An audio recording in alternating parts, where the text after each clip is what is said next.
Salut à tous et bienvenue dans cette vidéo et aujourd'hui, hop, un téléphone de chez Oppo. Alors c'est le Oppo ZP1000 pour être plus précis, un gros téléphone 5 pouces de chez Oppo donc.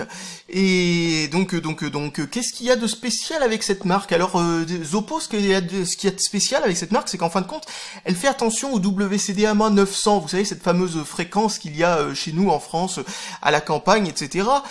Qu'on voit pas vraiment beaucoup en ville, hein, en fin de compte, hein. Bon, de toute façon, ah oui, tiens, la boîte est à l'envers. Donc première chose qu'on va regarder déjà, c'est la boîte, hein. Alors comme vous pouvez le constater, voilà, Oppo ZP1000, etc., etc. La boîte est dans un carton un peu spécial qui a une espèce de rugosité assez étonnante, avec le logo en relief par-dessus, c'est assez bizarre. Et en dessous, donc ce que nous avons, taille de l'écran, 5 pouces. Alors j'aime bien quand les marques font ça, ça serait bien que toutes les marques fassent ça d'ailleurs. Qui a un résumé des caractéristiques à l'arrière. Donc nous avons 5 pouces, donc c'est du 720p, pour le nombre de cœurs c'est 8 cœurs, 1,7 GHz, donc du coup nous savons que nous sommes en présence du Mediatek MT6592 ou MTK 6592, c'est comme vous voulez, et alors qu'est-ce que c'est qu'il y a de spécial avec ce processeur là? Eh bien c'est tout simplement que ce processeur là, il a de très bonnes performances en jeu, etc. Il coûte pourtant pas très cher, donc ça c'est plutôt pas mal. Bluetooth 4.0, Android 4.2, alors il me semble qu'il est possible de le mettre à jour sur Android 4.4, et cette fois-ci ça devrait être le cas. Donc, au niveau de la RAM, 1 Go de RAM, et au niveau de la ROM, 16 Go de ROM, donc, alors c'est beaucoup, peut-être, oui, certes, mais on ne peut pas ajouter de carte SD, a priori. Vous allez comprendre pourquoi un peu plus tard. Donc, de carte SIM, un appareil photo, entre guillemets, 14 mégapixels, et un appareil photo frontal 5 mégapixels avec autofocus, donc pour celui-là arrière, donc 14 mégapixels, oui bon, on y croit vachement bien entendu, mais ça doit être au moins vaguement compétent, dans le même ordre que les 5 mégapixels que l'on peut trouver dans des téléphones de chez nous, ou 5 mégapixels ou 8 mégapixels de téléphones que l'on peut trouver chez nous, donc dans des gammes de prix à peu près identiques, c'est-à-dire dans les environ 170-200 €, un truc du genre. Donc parce que c'est le prix de ce téléphone-là. Donc sinon GPS, donc GPS et GPS assisté par les réseaux téléphoniques, donc les réseaux GSM.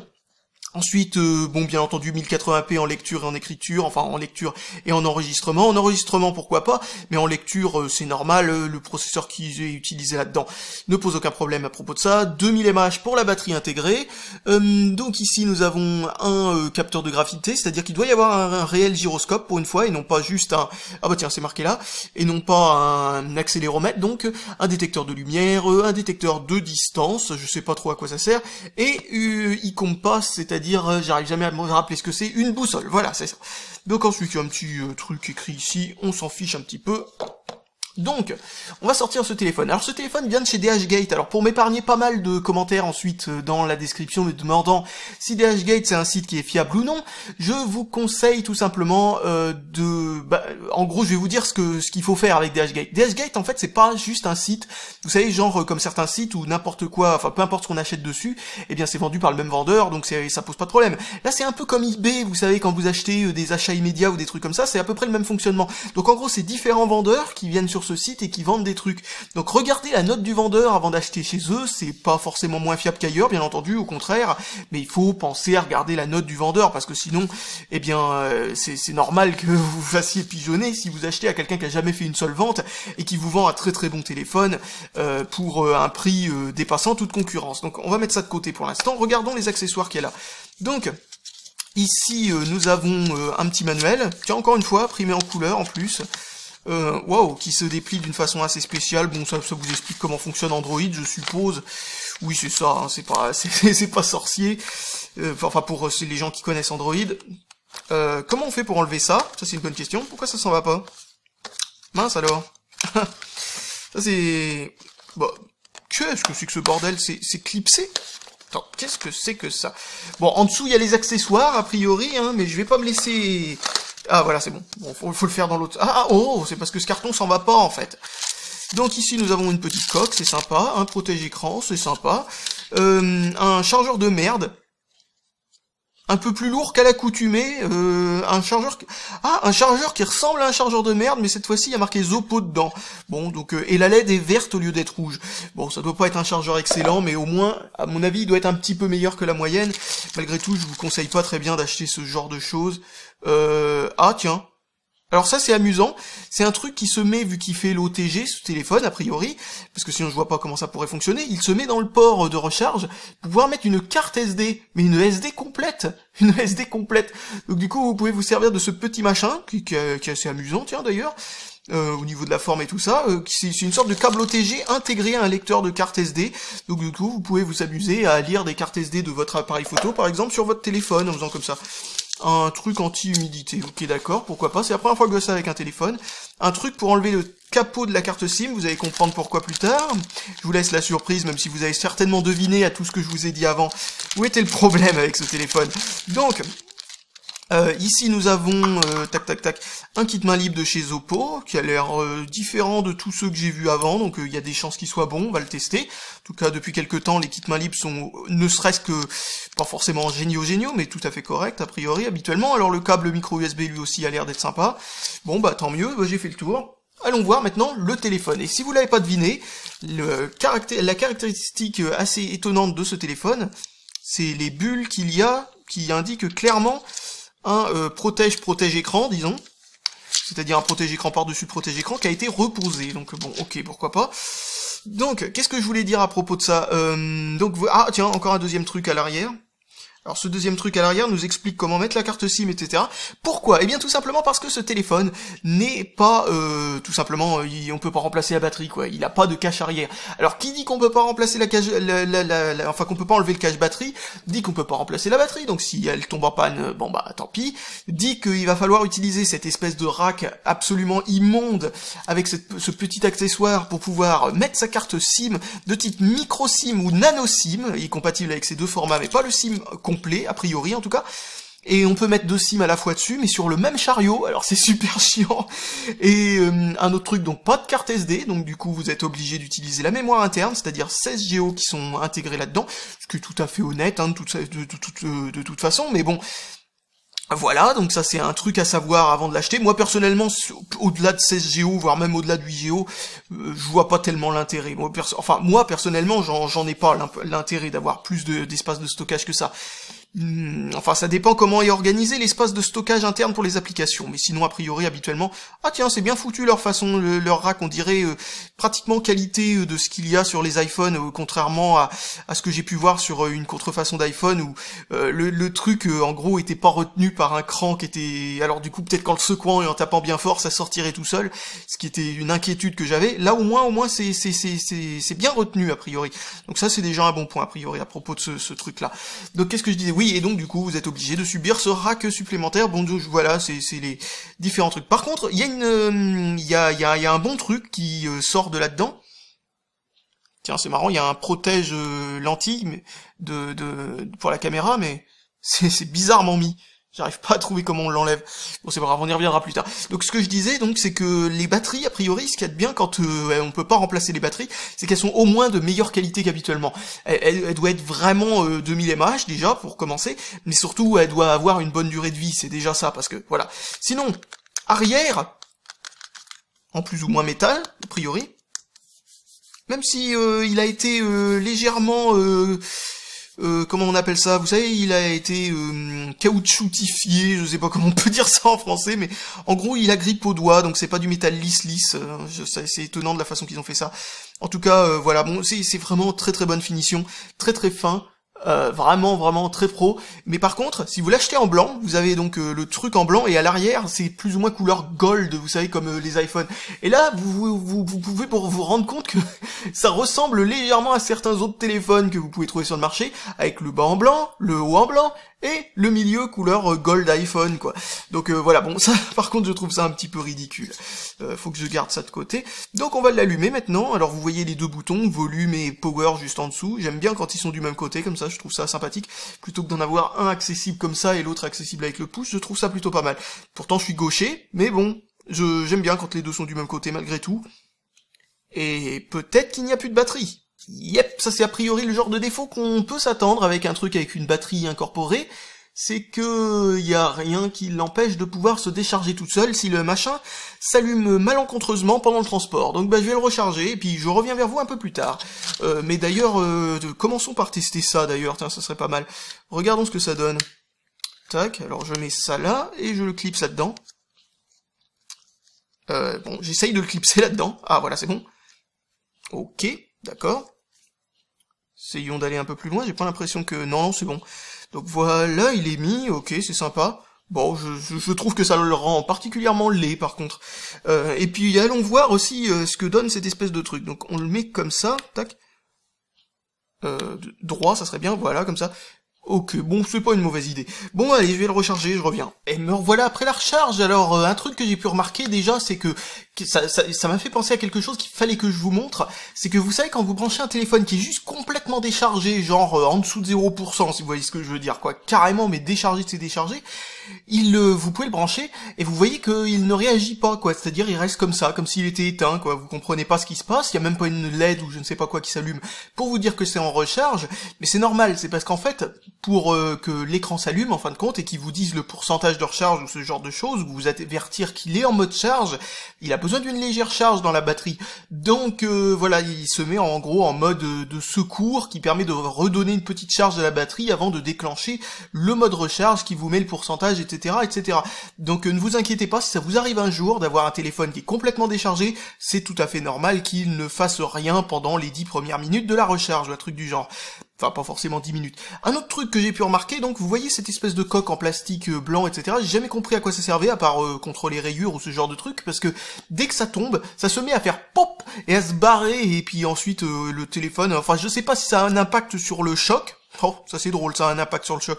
Enfin bref, qu'est-ce que je disais? Oui, je sais pas si ça sert à quelque chose en fait, parce que sincèrement, quand il est plus dans la coque, en fin de compte, il peut rebondir comme il veut. Mais est-ce que le fait qu'il se détache du téléphone, etc., ça veut dire que le choc est partagé entre la coque et le téléphone lui-même, donc du coup ça fait un choc moins fort? J'en sais rien. En tout cas, ça enlaidit le téléphone, mais un truc de taré.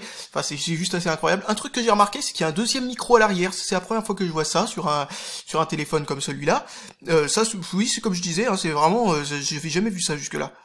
Un autre truc que j'ai pu voir sur internet, c'est que, a priori, l'arrière du téléphone peut s'en aller, et la batterie qui est dedans, c'est une batterie standard avec des broches, etc., et pas une batterie que vous devez dessouder avec un fer à souder ou ce genre de truc. Donc si on a un problème de batterie, ça doit pas être si difficile que ça de la remplacer. Bon, bah ok, d'accord. Bon, par contre, un truc pour la blague, bon, voilà, ok, c'est un petit boîtier pour disque dur externe, en USB 3 que je dois vous présenter d'ici quelques temps. Non, en USB 2, celui-là, qu'est-ce que je raconte? Enfin bref, peu importe, on s'en fout. Bon, bah allumons-le maintenant, vu qu'on n'a pas pu avoir l'honneur de pouvoir le voir allumé dans la première partie. Alors pour l'allumage, comme vous pouvez le constater, c'est hyper simpliste, hein. Il y a pas de fioritures, etc. Il y a pas de bruitage à 2 balles, ça c'est une bonne chose. Ensuite, voici le lock screen qui est bon, assez étonnant, vous voyez, avec des trucs, des animations, etc.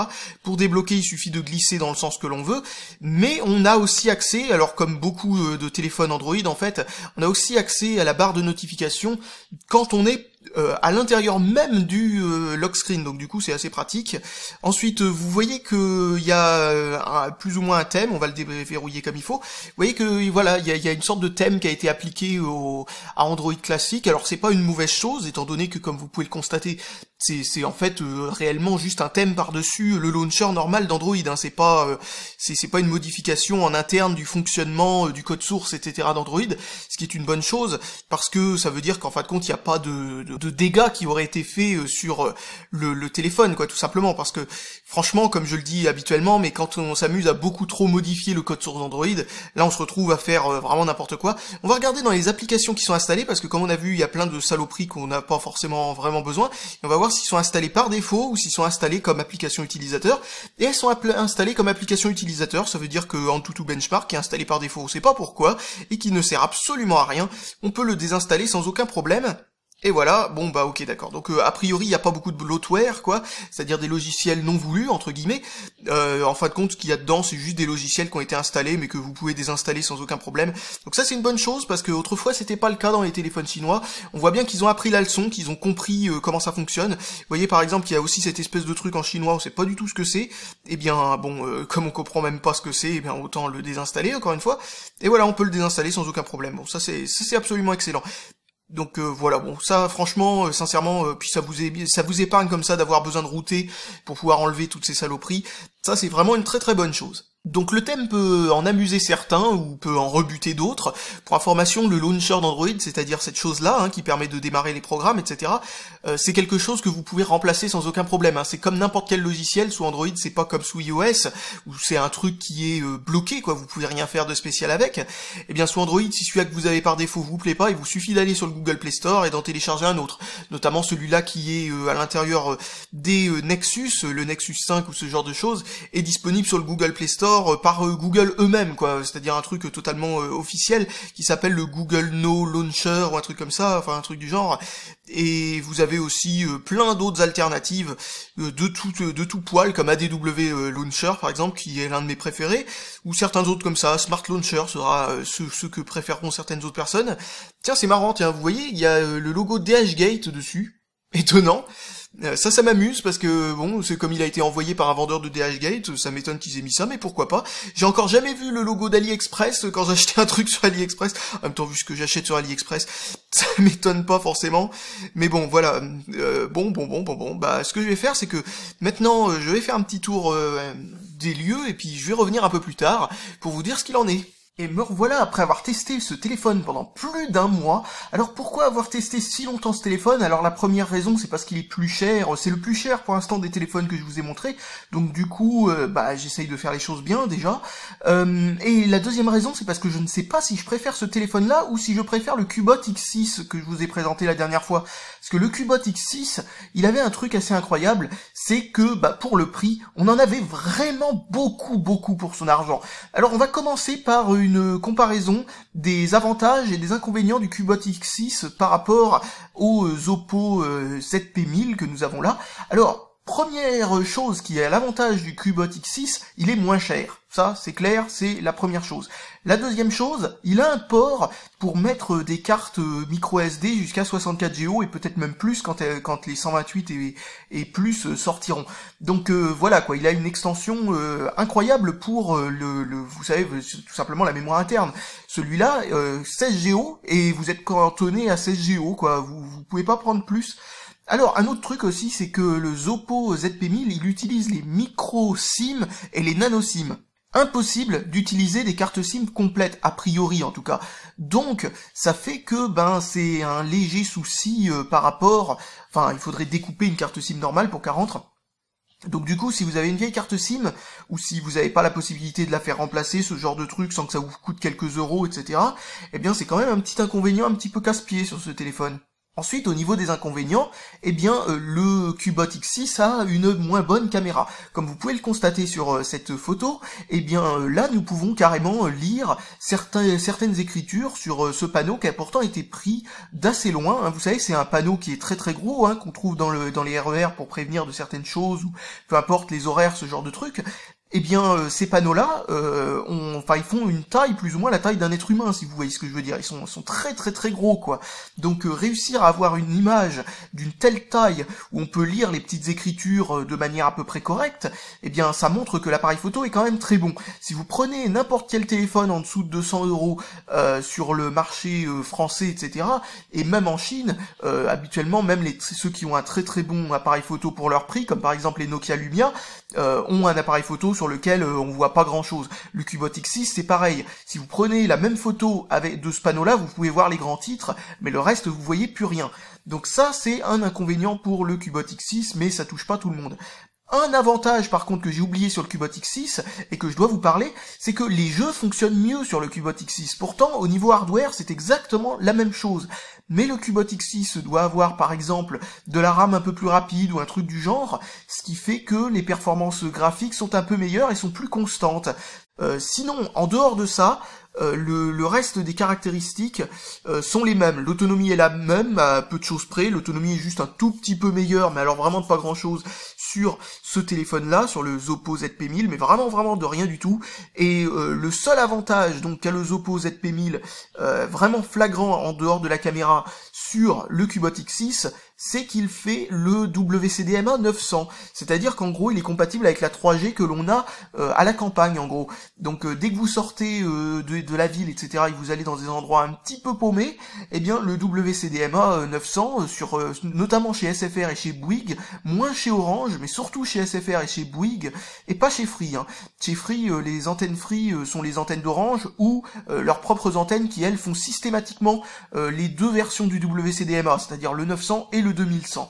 Donc il n'y a pas trop de risque avec Free. Mais avec Bouygues et SFR, très souvent, dès que vous allez à la campagne, ils font seulement le WCDMA 900. Donc si vous utilisez un téléphone comme le Cubot X6, qui lui ne fait pas le WCDMA 900, vous vous retrouvez avec seulement la 2G. Bon, c'est pas forcément un gros problème, parce que d'expérience personnelle, quand vous allez à la campagne, très souvent, la 3G fonctionne très mal.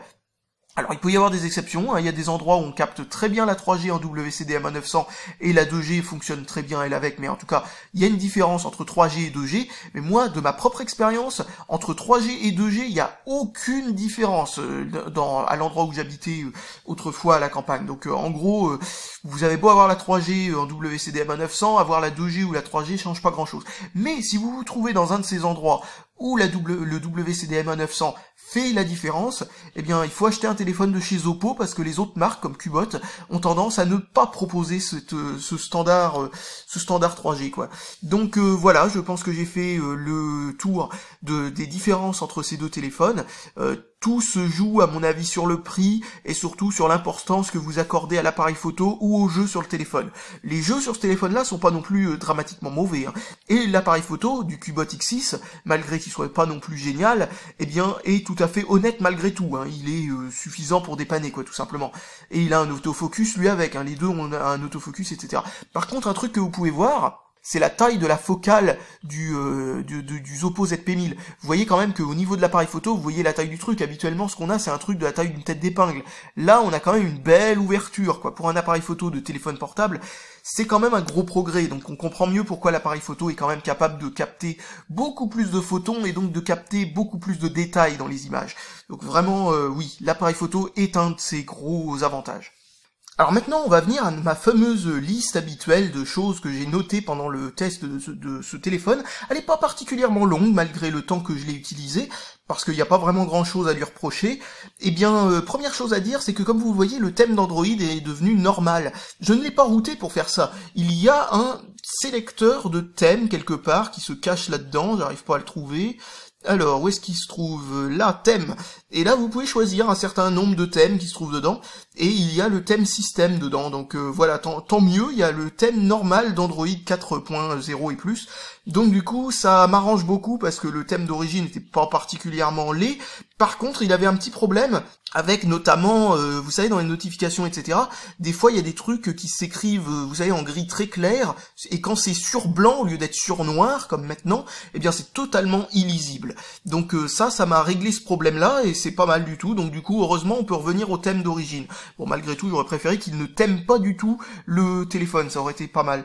Alors un deuxième truc qu'il y a dans ce téléphone, et qui est peut-être un peu bizarre, c'est qu'il y a un espèce de truc qui nous demande les autorisations à chaque fois que un programme essaye d'accéder par exemple, je sais pas, au GPS, au contenu de votre carte SD, etc. Vous êtes obligé à chaque fois de valider si vous voulez réellement que le programme fasse ça, etc. Ce qui est assez chiant, quoi, je trouve. Mais heureusement, vous pouvez le désactiver en allant dans Sécurité, et vous avez ici, voilà, App Permission ici, et vous pouvez le désactiver. Et heureusement, on peut le désactiver parce que, sincèrement, je vous conseille de le désactiver parce que je crois que ça crée des problèmes avec certains programmes. Genre, l'application Facebook faisait planter aléatoirement le téléphone avant que je désactive cette fonction du téléphone. Alors, un truc qui m'a beaucoup amusé, c'est le multitâche. Quand vous l'ouvrez dans ce sens-là, c'est-à-dire quand vous êtes en portrait, vous voyez qu'il a une apparence très suspecte d'Android iOS 7, on va dire. C'est-à-dire qu'en gros, voilà quoi, ça ressemble pas à la façon qu'Android a l'habitude de le faire. C'est-à-dire que habituellement Android, voilà, il affiche comme ça, de cette manière-là, mais avec les miniatures dans l'autre sens, même quand vous êtes en format portrait. Donc ça, c'est assez amusant de voir qu'ils ont fait cette modification, qui sert absolument à rien. Je sais pas du tout pourquoi. C'est sûrement fait pour que ça ressemble un peu plus à un iPhone, je suppose, même si franchement, je vois pas l'intérêt de faire ça. Alors, en dehors du bug que j'ai eu avec Facebook, avec le truc des permissions des applications, je n'ai aucun autre bug à signaler, donc franchement ça a l'air d'être plutôt bien testé. Du moment qu'on désactive cette fonction non standard d'Android, il n'y a rien de spécial à dire à ce propos. Au niveau de la rapidité et de la fluidité, c'est vraiment bien foutu pour un téléphone à seulement 200 €. Donc sincèrement, j'ai rien à lui reprocher à ce propos. Même avec je sais pas combien d'onglets ouverts dans Chrome, j'ai vraiment pas à me plaindre du tout du temps de chargement de l'application quand elle est totalement fermée pour me charger tous ces espèces d'onglets d'un coup. Vraiment ça fonctionne très bien, et le fait qu'il y ait 8 cœurs fait que l'on peut très facilement comme ça lui demander des tâches assez complexe, on va dire, et du multitâche assez exigeant, sans que ça ne pose aucun problème au téléphone. Alors l'écran est très bon, le respect des couleurs est assez incroyable, le l'angle de vue est juste parfait, quoi, hein, comme vous pouvez le constater très certainement, hein, on voit très bien, même avec une grosse luminosité dans la pièce d'ailleurs, ça, ou dehors quand il fait très soleil ou ce genre de truc, on voit très bien sur cet écran, le respect des couleurs est très bon, l'écran est pas agressif au niveau du rétroéclairage, ça c'est vraiment bien pour regarder dans la nuit, etc. Un peu mieux que le Cubot X6, vraiment c'est très bon au niveau de l'écran, sincèrement ils se sont très bien débrouillés. L'autonomie, donc je vous en ai pas parlé en détail, mais au niveau de l'autonomie en veille, c'est plus de 2 jours de veille aisément. Au niveau de la lecture MP3 écran éteint, c'est toujours un truc du niveau de 24 heures ou je sais pas quoi, donc vous aurez absolument pas besoin de recharger le téléphone en pleine journée si vous en servez comme MP3 ou ce genre de truc. En matière de lecture vidéo, eh bien c'est très bon aussi, on a du genre 6-7 heures d'autonomie, donc très bon.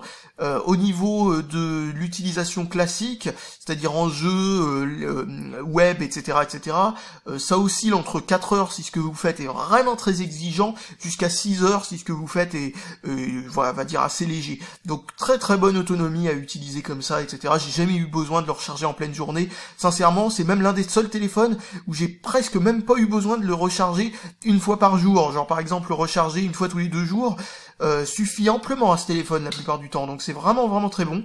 Alors un truc aussi qui est très rare qu'on voit dans ce téléphone là, en plus du WCDMA aussi 900 qui est assez rare, il y a une vraie lettre de notification qui clignote quand vous avez reçu un SMS, quand vous avez reçu un email, etc. Et c'est une LED multicolore, ce qui veut dire que vous pouvez par exemple télécharger sur le Google Play Store des programmes pour paramétrer la LED, et je suppose, même si j'ai pas testé, je suppose qu'on peut faire comme avec la plupart des téléphones qui ont une LED de ce genre là programmable, c'est-à-dire changer la couleur suivant ce que vous avez, genre par exemple orange si c'est un SMS, violet si c'est un email, ce genre de truc. Vous pouvez faire ce que vous voulez avec cette LED, a priori. J'ai pas testé, comme je vous l'ai dit, à 100%. Un autre truc, il y a l'OTG, la prise de recharge permet de brancher une clé USB, un clavier, une souris, ce genre de truc, si vous branchez un câble de ce type-là et que vous le branchez à l'autre bout, donc ça c'est vraiment pas mal. Le son qui sort de la prise casque est parfait, bien entendu. La caméra de façade est tout à fait honnête, la caméra arrière est exceptionnelle pour le prix. Enfin, sincèrement, très bon téléphone jusque-là. Il est très solide et très rigide, hein. C'est pas le genre de téléphone que vous pliez en tirant sur les côtés et pouf, il y a l'écran qui saute ou ce genre de truc, malgré le fait qu'il soit fait en métal d'ailleurs. Donc prends ça dans ta face iPhone 6 Plus, non je plaisante, mais bon bref, il y a des gens qui disent c'est parce que c'est en métal et tout ça, si c'est en aluminium, etc., c'est normal que ça se plie. Et ben ce téléphone là, je suis désolé, hein, il fait à peu près la même taille, il fait 5 pouces et pas 5,5 pouces, bien entendu il est un peu plus petit, mais bon bref. Je l'ai mis dans ma poche, j'ai tendance à prendre des jeans un peu serrés malgré tout, vous voyez un peu le truc, hein, le téléphone c'est pas déformé, rien ne s'est décollé, aucun problème esthétique ou autre n'est à déplorer, aucune rayure spéciale, le protège-écran non plus n'a pas morflé, donc sincèrement il est solide et il a survécu à DHL, malgré la petite tache bleue que ça fait quand ce que vous mettez à l'écran est blanc ou très clair ou peu importe, ça fait une toute petite tache bleue qui montre que DHL a vraiment été bourrin avec le paquet, donc n'achetez jamais rien en Chine avec DHL, de toute façon, si vous habitez en France en tout cas, ça c'est ma recommandation personnelle, mais en tout cas, en dehors de ce truc-là, sincèrement, il n'y a aucun problème, hein. Il peut se prendre des chocs, il peut tomber, il a l'air d'être beaucoup plus solide, notamment que tous les autres téléphones que j'ai vus, sauf le Cubot X6, qui a l'air d'être d'une solidité similaire. Alors le tactile est extrêmement précis, hein, exactement comme le Cubot X6, rien à reprocher au niveau de ça. Sinon, au niveau du fonctionnement, il est beaucoup moins chaud que les autres. Enfin, je veux dire, on sent moins le processeur qui est vers cet endroit-là, a priori. et c'est parce que c'est en métal, donc du coup la chaleur a tendance à se conduire dans tout le métal au lieu de rester concentrée dans une zone en particulier. Donc bon, au niveau du processeur ça change rien, hein, ça change rien au niveau de sa chaleur interne, mais au niveau du toucher, c'est-à-dire contrairement au Cubot X6, vous avez moins l'impression quand vous faites des longues utilisations en jeu que cette partie-là est en train de se transformer en bouilloire pendant que le reste du téléphone est froid. Là, tout l'arrière est tiède, donc ça c'est plutôt pas mal. Avec le Cubot X6 c'était pas un problème non plus. Alors oui, le flash, j'ai oublié de vous le dire, mais le flash est de très bonne qualité aussi, il fonctionne tout à fait honnêtement, pas forcément à très très longue distance, mais vous pouvez prendre des photos avec le flash sans que ça pose de problème, exactement comme le Cubot X6 à ce niveau-là, peut-être même un petit peu meilleur d'ailleurs, et il éblouit pas les sujets près, c'est-à-dire que si vous prenez un objet de très près et que vous prenez une photo, ça ne l'éblouit pas. J'ai pris des photos par exemple de la 3DS quand j'ai fait un bidouillage du chargeur, etc. C'était pris avec le flash, avec ce téléphone-là, et sincèrement, la photo est tout à fait honnête au niveau des reflets du flash, etc. On n'a vraiment pas à se plaindre à ce niveau-là, parce qu'il fait un flash en 2 étapes, un petit flash, puis un gros flash, et ensuite, a priori, il prend la photo des deux qui est la plus adéquate, quoi. Donc ça, c'est vraiment bien vu comme comportement, je trouve. Alors comme je vous l'ai dit, il est un peu moins bon en jeu que la plupart des autres téléphones utilisant le processeur MTK 6592, donc c'est bête, mais c'est pas non plus dramatique. Alors il n'y a pas les fonctions Wake Gesture ou ce genre de trucs, les petites fonctions gadget à la con. Bon, c'est pas dramatique non plus, mais voilà quoi, c'est assez amusant qu'il n'y ait pas ces fonctions-là. Alors le vibreur est très puissant, ça c'est un truc que j'ai remarqué avec ce téléphone, c'est que contrairement à beaucoup d'autres téléphones que j'ai pu tester, eh bien celui-là sincèrement, il a vraiment tendance à faire beaucoup de bruit quand il vibre, et surtout à être bien, on le sent bien quand il est dans les poches. Et au niveau du GPS par contre, je sais pas si ça vient de DHL encore une fois, mais le GPS a l'air d'être complètement foireux par contre. Complètement nullissime. Je n'ai quasiment jamais réussi à obtenir un positionnement avec le GPS quand on est en déplacement, c'est-à-dire si vous êtes dans un train ou je sais pas quoi et que vous voulez utiliser le GPS, ce qui est pas forcément une très bonne idée, mais disons si vous êtes en voiture et que vous voulez utiliser le GPS est vraiment pas suffisant. Sur le Cubot X6, aucun problème. Sur les autres téléphones que j'ai pu tester, aucun problème. Mais sur celui-là, alors là, sincèrement, j'ai rien pu faire avec le GPS. Donc sincèrement, c'est peut-être le problème que l'on peut donner à ce téléphone-là en matière de vrais problèmes. Comme je le disais, les GPS qu'il y a dans ces téléphones sont pas forcément exceptionnels la plupart du temps, mais ils sont largement suffisants, et au niveau du prix, ils sont pas moins bien que ce que l'on peut avoir dans des téléphones au même prix chez nous. Genre par exemple si on prend un Galaxy S3 mini à l'époque de sa sortie, c'était un téléphone qui était lamentable, et au niveau du GPS, comme au niveau des performances et du reste du hardware, hein, pratiquement tout le hardware sauf l'appareil photo était moins bon que ce que l'on pouvait trouver en Chine. Bah celui-là, sincèrement, le GPS est très mauvais. Alors je sais pas, comme je l'ai dit encore une fois, c'est peut-être un problème à cause du transport avec DHL, mais j'en doute quand même fortement, hein. Il y a de grandes chances que ce soit pas à cause de DHL, parce que le GPS normalement habituellement utilise la même antenne que le Bluetooth et le Wi-Fi, et le Bluetooth et le Wi-Fi fonctionnent parfaitement bien avec de très bonnes réceptions. Donc du coup, je pense pas que ce soit un problème d'antenne ou je ne sais pas quoi qui se soit décalé. Je comprends pas du tout ce qui fait ce problème-là, mais si c'est le cas sur tous les Oppo ZP1000, eh bien c'est un mauvais téléphone en matière de GPS tout simplement. Donc voilà, bon ben maintenant pour conclure à propos de ce téléphone, je vais pas vous montrer en jeu ce qu'il vaut avec Asphalt, etc. vu que c'est à peu près les mêmes performances, enfin c'est même les mêmes performances qu'avec le Cubot X6 hein, pratiquement. Mais ce que je vais faire, c'est que je vais baisser un peu la lumière et on va voir ce que ça donne avec un jeu. Alors, on a déjà vu fonctionner Dead Trigger aussi sur le même type de processeur. Comme je vous l'ai dit, il a le framerate qui est un petit peu moins constant, ce téléphone-là, par rapport au Cubot X6, mais ça veut pas dire non plus que le framerate, enfin, a beau ne pas être, être assez inconstant, je veux dire, c'est seulement si on met les meilleures qualités dans les jeux qui supportent ce genre de qualité-là. Donc bon, ça peut poser un problème dans certains jeux, mais c'est vraiment très rare. Donc ce qu'on va faire, c'est qu'on va utiliser Real Racing 3, justement un de ces jeux qui ont tendance à moins marcher bien sur ce téléphone-là que sur le Cubot X6, même si, comme je le disais, encore une fois, c'est sensiblement le même type de performance, hein. C'est juste que d'un côté, il y en a un qui est pas 100% fluide, mais assez constant, pendant que celui-là est pas 100% fluide, mais assez inconstant. Donc du coup, comme vous pouvez le constater, c'est à peu près le même type de performance, sauf que le Cubot X6 arrive à en tirer un meilleur parti, si vous voyez ce que je veux dire. Alors, Real Racing 3, un jeu de course encore une fois, et comme je le dis à chaque fois, je suis pas doué dans ce genre de jeu, donc voilà quoi, si vous voyez ce que je veux dire par là, ça va être laborieux je suppose. Bon, après une série de menus que j'ai pas très bien compris, nous voilà enfin en jeu, voyons voir ce que ça donne. Bon, vous voyez que c'est un de ces jeux qui ont des graphismes qui essayent quand même d'être plus adaptés comment dire, aux consoles, j'allais dire, aux téléphones haut de gamme plutôt qu'aux téléphones, on va dire, plutôt bas de gamme. Mais bon, c'est l'un des rares processeurs que l'on pourrait qualifier de plus ou moins bas de gamme qui arrive à rivaliser avec du haut de gamme. Donc ça, c'est assez incroyable, mais comme vous l'avez vu, là, peut-être une petite saccade, là, eh bien, c'est le genre de truc qu'on a peut-être, enfin, qu'on n'a pas, avec le Cubot X6, aussi fréquemment. Vous voyez ce genre de truc comme il y a dans les virages. Oula, vous voyez, c'est exactement ce que je vous dis, ce que j'essayais de vous dire. Quand il y a des jeux qui tirent beaucoup sur le GPU, eh bien, sur le Cubot X6, ça a tendance à moins faire ce genre de gros freeze que sur sur ce téléphone-là.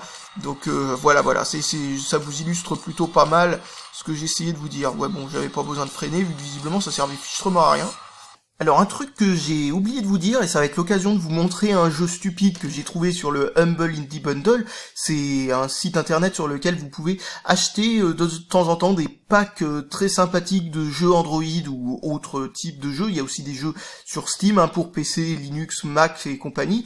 Et donc ça c'est absolument excellent comme truc, vous payez ce que vous voulez, vous avez un pack de jeux. Donc il y a plein de jeux qui se retrouvent ici qui viennent directement de ce pack, enfin d'un des packs du Humble Indie Bundle pour mobile. Donc bref, c'était un peu laborieux cette présentation du Humble Indie Bundle, mais je vous ferai peut-être une vidéo à propos de ça un de ces jours. Un des jeux que je préfère, c'est Ridiculous Fishing, un jeu complètement stupide où vous allez voir que c'est la pêche la plus stupide. Donc un truc que j'ai oublié de vous dire, c'est que comme vous pouvez le constater, comment on appelle ça, vous voyez que c'est un petit peu spécial leur conception de la pêche dans ce jeu-là. Bref, essayez de comprendre ce que je suis en train d'essayer de faire exactement, et je pense que, voilà, alors, en fait ce que j'essaye de faire, c'est d'éviter tous les poissons, puis ensuite, quand ça remonte, je reprends tous les autres poissons.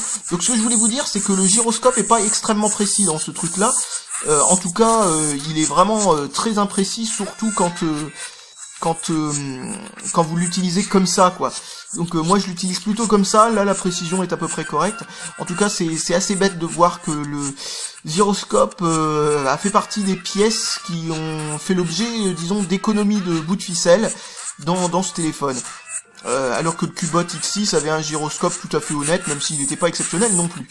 Le gyroscope c'est très souvent un des trucs, enfin c'est pas vraiment un gyroscope, hein, c'est un accéléromètre, hein, c'est pour ça que c'est pas si bon que ça.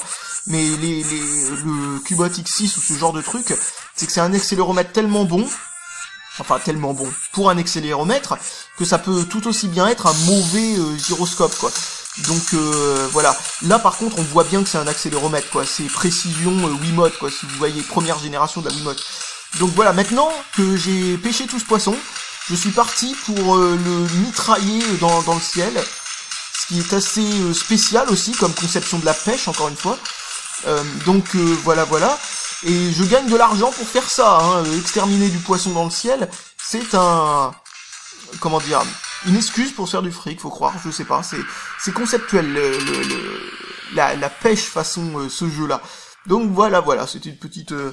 un petit jeu de dernière minute, et surtout j'avais complètement oublié de vous parler de ça. Donc bon, en conclusion, est-ce que ce téléphone vaut le coup? Alors oui, surtout si ce que vous considérez dans un téléphone, c'est pas forcément les jeux, mais le reste qui va autour. Dans le reste, ce téléphone est quasiment irréprochable. il est vraiment quasiment irréprochable enfin, presque tout, sauf le GPS. Mais voilà, si vous voulez juste un bon téléphone qui fasse aussi les jeux de manière extrêmement correcte, mais surtout qui ait une bonne connexion 3G, etc., qui fasse même le WCDMA 900 pour la campagne, eh bien ce téléphone est plutôt pas mal. Malgré tout, je vous conseillerais de regarder aussi les autres téléphones qui sont proposés par Zoppo, parce qu'ils en ont des moins chers, qui sont peut-être pas forcément moins bons, donc on verra ça un de ces jours. D'ailleurs j'ai un téléphone qui fait la 4G carrément, de chez Zoppo, qui est dans les cartons, pour être présenté un peu plus tard. Donc voilà. Donc je pense que j'ai plus rien de spécial à dire à propos de ce téléphone-là. En tout cas, comme je le disais, entre le Cubot X6 et celui-là, c'est difficile de trancher. Celui-là a beaucoup de côtés moins bons et beaucoup de côtés meilleurs, pendant que le Cubot X6 c'est exactement pareil. Et le Cubot X6, franchement, c'est le prix qui est vraiment juste incroyable pour la qualité du téléphone, quoi. Alors que celui-là, le prix est en adéquation avec la qualité du téléphone, et peut-être même un peu cher, hein. Sincèrement, je préférerais genre 20-30 € moins cher pour le même téléphone. Malgré tout, le fait qu'il soit en métal, le fait qu'il est très solide, le fait qu'il ait un très bon appareil photo, etc., je comprends vraiment pourquoi ça fait gonfler le prix comme ça. Bon allez, voilà, j'ai plus qu'à vous dire salut à tous, et à la prochaine!